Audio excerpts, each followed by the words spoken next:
Hello everybody. As a petrol head that likes to keep an open mind, I try and see the good in everything that I drive. Just because a car might not be for me doesn't mean that it's a bad car.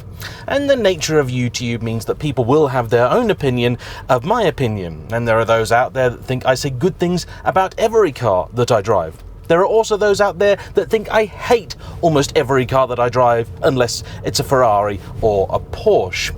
But personally, I just try and judge a car on a case-by-case basis. And there are truly few cars that I actually hate. First off, hate is a strong word.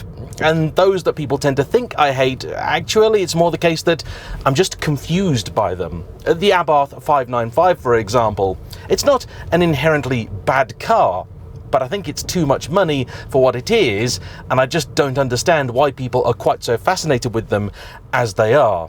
But when it comes to the Range Rover Evoque, it's a different matter, because this might be one of the very few cars that I actually really do hate.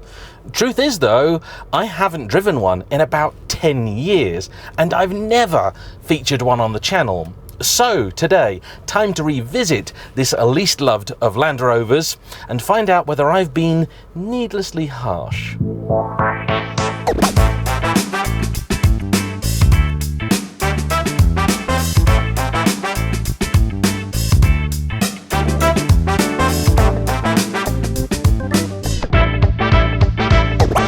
Now, the Range Rover Evoque is one of those cars where it's pretty easy to play the word association game, because you say Evoque and somebody will say Posh Spice.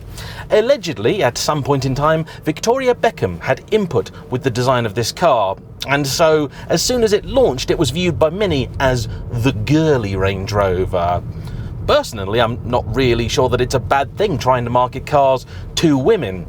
I do though think it's a bad thing when you try and demean them by saying, surely all you're interested in is fluffy, nice, pretty things and a matching handbag, which I'm pretty confident they didn't sell with the Evoque, but you get the idea. A car should be a good car, full stop. Regardless, I don't think her input was actually all that significant. But what was is the fact that this was to be essentially the entry point into the Land Rover lineup. But it also wore the Range Rover badge, and it was certainly a step up in terms of ambition, if nothing else, compared with the old Freelander 2, which is in some ways this car's predecessor.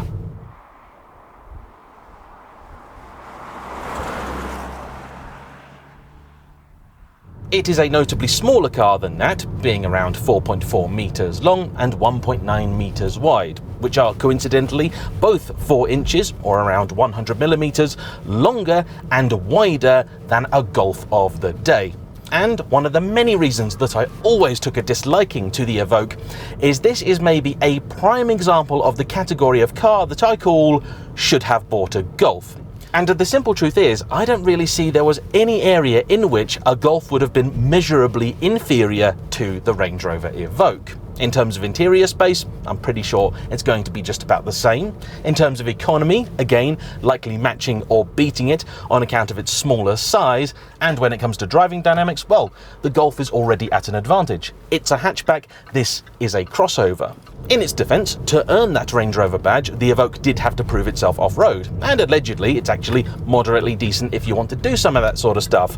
But the fact is that you and I both know nobody that ever bought an Evoque ever had any intent whatsoever of taking it off-road. Making matters worse, not every Evoque came with all-wheel drive, though I suspect the majority of them did. Should you actually want to do some off-roading, down here you have the familiar Terrain Select panel, which allows you to tell the car exactly what kind of surface it is on. So you've got grass, gravel, snow, mud ruts, or sand. Today, we are going to be sticking exclusively to tarmac. Stylistically, I do have to say, I don't think it's a bad looking thing. Most importantly, it is instantly recognisable as a Range Rover, and for that reason I think it should be commended. It isn't gaudy or in your face. Of course, there are a number of different trim and wheel options, colours and everything else, so on and so forth. So if you did want this to be a little showier, you could have it, but I think the majority of buyers didn't. And so when you go to the classifieds, you'll see many of them are in plain colours, black, silver. Upon launch in 2011, you could have the car in one of two different body styles, either this, the 5-door, or a 3-door coupe, which it turns out was a very, very rare option, with no more than 3% of buyers ever going for it. And in that 3%, you would have found my father, who bought one when they were brand spanking new back in 2011, because he saw it and thought it would be a good idea. It turned out that it wasn't, and upon reflection, I think much of the source of my hatred of the Evoque is the fact that he bought the 3-door. Now, he did so for the same reason that most people buy a coupe. It looks a little bit better, and though, yeah, sure, the 3-door Evoque does have a different roofline and looks a little sportier, it's still a Land Rover. It's not what you'd call a pretty car. You could also tell that Land Rover didn't exactly have a lot of experience in this field, because when you open the door, if you wanted to get into the back seats, you would have to press a button on the front ones, and they would move forwards tediously slowly. Meanwhile, you're outside getting utterly and totally soaked. When there was then eventually enough room to get you in the back, you'd crawled into it, and the room in these it's okay, it's decent. You can get 4 normal-sized adults in them just fine. But after you'd clambered in and you had to put the seat back, it was then just as slow to return. Compare and contrast this to my BMW 3 Series coupe that I had at the same time. That, you pulled a lever, the whole seat clicked forwards, then you got in and it clicked back straight away.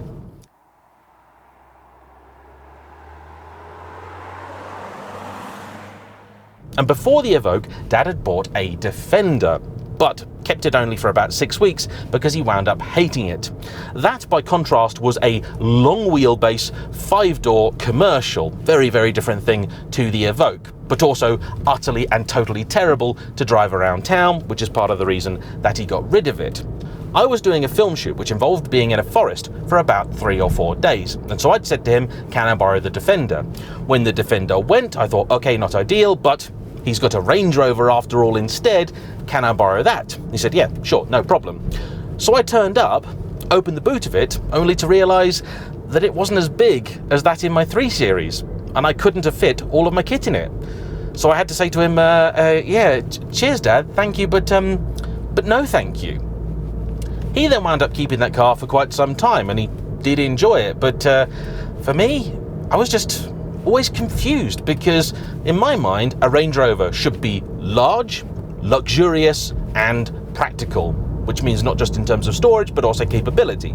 And while this may certainly be capable, or capable enough as anybody would need of it, it isn't particularly big, and I don't think it feels particularly luxurious either. Now, this particular example is a bit of an enigma. It belongs to my good friend Paul, who lives in the beautiful Principality of Andorra. As you can see, it is a left-hand drive car, but he purchased it in Great Britain. And what makes this so confusing is not actually that bit, but the fact that when he bought it, it was on a 69 plate, which should be for cars registered in 2019. By which point this first generation car had been discontinued. It was built from 2011 until 2018. Even more confusingly, let us just assume that maybe this was a very, very late registered car. It doesn't have the updated infotainment in the middle with the larger screen. It has got the early one. Now, in its day, this was not actually a particularly bad system, and even now, it works all right. In Dad's, which was a high specification one, it had a duo screen functionality, so it worked a bit like a lenticular postcard. In other words, the driver and the passenger could both look at the same screen and see different things. You got that on a number of other JLR products of the day. Quite a cool idea, actually. Doing my research for this car has also proven trickier than you would expect it to be, because the information that I have found is often both confusing and conflicting. So if anybody can clear things up, I'd ask you now to please hop into the comment section and tell me. The main area I'm struggling with is the powertrains. Now, every version of the Evoque came with some form of 4-cylinder turbo engine. In Britain, the biggest sellers, by something like 10 to 1, were the diesels. They were available in a couple of different flavours, I think a 150 horsepower and a 190. I always seem to remember them being a JLR unit, but my research tells me that perhaps early on they might actually have been Ford instead. I suspect what actually happened is at some point during production they changed from the Ford-sourced units to the JLR ones, which are branded Ingenium for both the diesels and the petrol. And if you were to go with petrol, today the more popular choice, and what we have here, you'd get either the base model with 240 horsepower, or if you went with, I think, the dynamic trim, you'd get a little bit more, just over 280. The car is built using a unibody construction, so not traditional body on frame, and so, though it's not exactly light, it is lighter than it could be, weighing in at about 1.7 tons. There were also, again depending on the age, the engine, and likely the market, a number of different gearbox options. There is a 6-speed manual, which is incredibly rare, and I don't think I've actually ever seen it, or you could have had a 6-speed automatic, later a 9-speed ZF automatic, which is controlled by the classic JLR rotary selector in the middle of the console that rises out when you start the car, and in automatic it generally does an okay job. Up until the point when you start to try and put your foot down, and then it would appear that it gets a little bit confused, because with 9 ratios to choose from, it's never entirely sure which one of them that you want.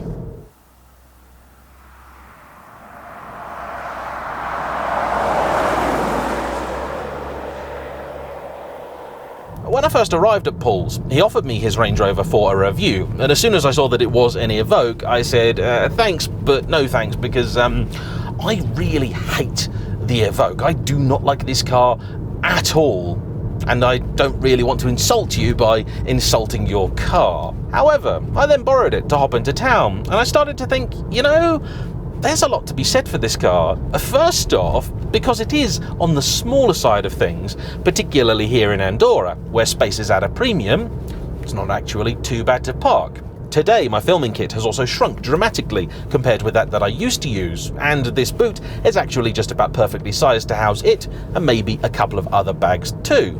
I also appreciate the nice big panoramic sunroof, which doesn't open but does make the cabin a lot lighter and airier, and while the interior of this doesn't look, I think, anywhere near as nice as a Range Rover should, this airbag is weird scratchy plastic, and this stuff looks like weird scratchy plastic, but it isn't. The car drives like a Range Rover, and that's a very, very good thing. Because that, to me, is one of the company's real USPs. Yes, they make big, capable off-roaders, but on-road, they're also quite good fun. And the Evoque is no different. The best way to enjoy it is to pop the gearbox into its sport mode and then either use the paddles yourself, though honestly, with so many ratios, it gets tedious quickly, or just let it do its own thing. And then you'll find the gearbox a lot keener to let the engine rev out. And it's not exactly a buzzy thing, it's no Alfa Romeo twin cam, but still, it does the job.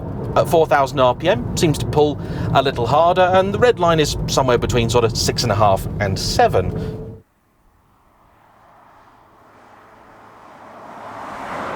Visibility is excellent through this heated windscreen. You can see plenty before you, including the bonnet. It's got that classic command driving position, so you can place it nice and precisely, which on a road like this is very, very important. To the side also, the B-pillars are not too far forward as they are in many modern cars. They're also not massively thick, so when checking the opposite side, I've actually got a pretty good view. And if this seat were in a slightly different place, I could see a heck of a lot for my rear three-quarters.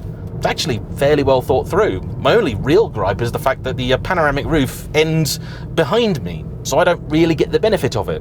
But those in the back, they definitely would. What I do get up front though is a driving experience that, while it doesn't give the power or performance of, say, a Golf GTI, I think is actually a little more interactive and interesting. I've now got the car in manual mode. The gear shifts are delivered quickly enough. It's no dual clutch box, but then I didn't really expect that of it. They're nice, they're smooth, but it also gives me the shifts when I ask it to. There is certainly turbo lag in the engine, and when you're trying to get past a cyclist and the like, that can be a little bit frustrating, but when you're on the boil, it's really more of a momentum car. and a darn enjoyable one at that too. The chassis is set up really nicely. Some of these came with optional mag ride suspension. This I don't think has it, but even so, it does exactly what I want it to. And oh blimey, there's sheep everywhere. Every time I come up here, there is a new and interesting animal on this road. The first day it was cows, then it was horses, then back to cows, and now there's sheep. Hundreds of sheep. This is amazing. I absolutely love this place. I have been here all week, and every time I come up here, never ceases to amaze. Just spectacular. Now I'm getting to see this gentleman over here in action. Proper traditional sheep farmer. I know my business is talking about machines and the like and numbers and things, but you know, seeing this little fella cantering past makes days like this worth it, you know. It really does. Go on.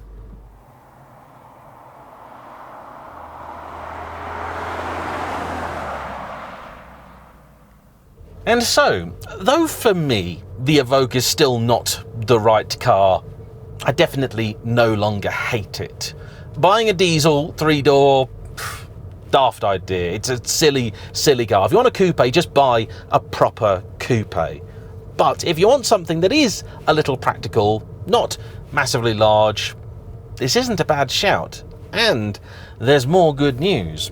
Once upon a time when they were new, they were very, very expensive. They were a big, big seller. I remember when Dad came to sell his 2 years after having it, we were told he'd still get good money for it because there was a massive waiting list. Now though, they're old. The second generation has been around for 6 years, and that brought with it things like hybrid powertrains. It's a totally different car. This one incidentally is built on a platform that technically is related to the old Ford one, EUCD2 I think, which is the platform on which the old Freelander 2 is built. But the reality is that this is so different, there aren't really any interchangeable components left. And that, honestly, to me, not a problem.